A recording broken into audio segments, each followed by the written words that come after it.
qui est l'organe mis en... Pour cette assemblée générale des agents de la CGT, 3 syndicats ont eu la parole. Faustin Boulamba a parlé au nom de la Force démocratique syndicale, FODESI en sigle de Moïse Akonda, juge au tribunal de travail de la Gombe. Il a expliqué que la FODESI bat campagne sur 3 axes, le travail, le salaire et la paix sociale. Une autre particularité, cheval de bataille de la FODESI, c'est le combat souvent réussi pour ce qui est des avantages divers, dont le décompte final et la politique du mutuel, récemment mise en place notamment à l'Office congolais de contrôle où ce syndicat est présent. Pour le compte de la générale syndicale, c'est M. Prosper Yolo qui a présenté l'entreprise. Il a expliqué que la générale syndicale est installée un peu partout, notamment dans les administrations publiques où elle est 3e classée, elle est première à la SNEL et à la RTNC, elle est 2e classée. Pour lui, la dimension indépendante de son syndicat est le meilleur atout à offrir aux agents ACGT.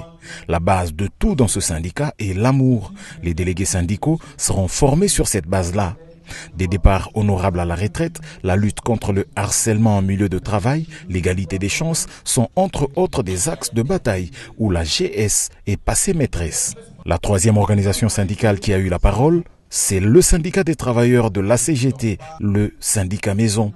Edi Chungu Edimou, au nom du secrétaire permanent, a présenté le STACGT comme étant la meilleure option pour que l'avenir et le devenir des agents soient garantis.